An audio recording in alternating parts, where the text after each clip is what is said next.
Убираем воду с крана. При кипении она меняет цвет. И запах, конечно, на камеру не передать, но это такой запах. Можно подумать, что с канализации набрали какую-то жидкость и непонятного происхождения.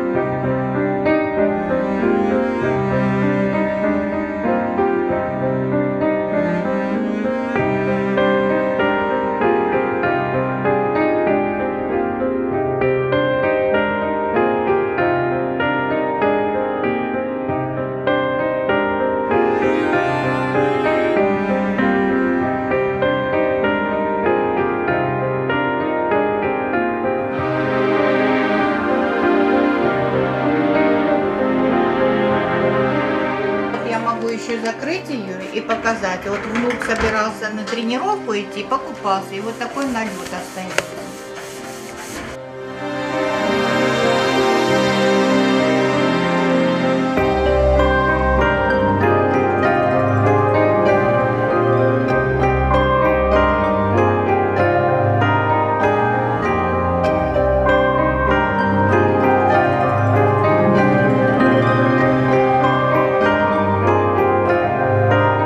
Там вода застоялась или что там, трубы заржавели, я не знаю. Но качество воды отвратительное.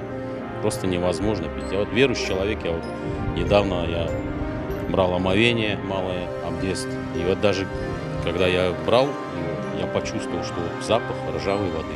Мы очень просим, настоятельно просим вернуть нам нашу скважину, которой мы пользовались много лет.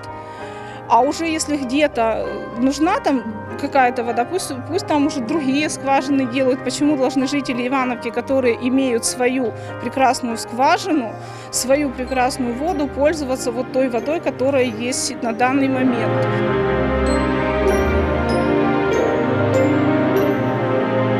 Стали дети болеть. То стул жидкий, то рвать начинают. Мы сначала не понимали, от чего это. А потом детей же не остановишь. Они бегом под кран и напились. Вот это вот мы выяснили, что от этого в основном.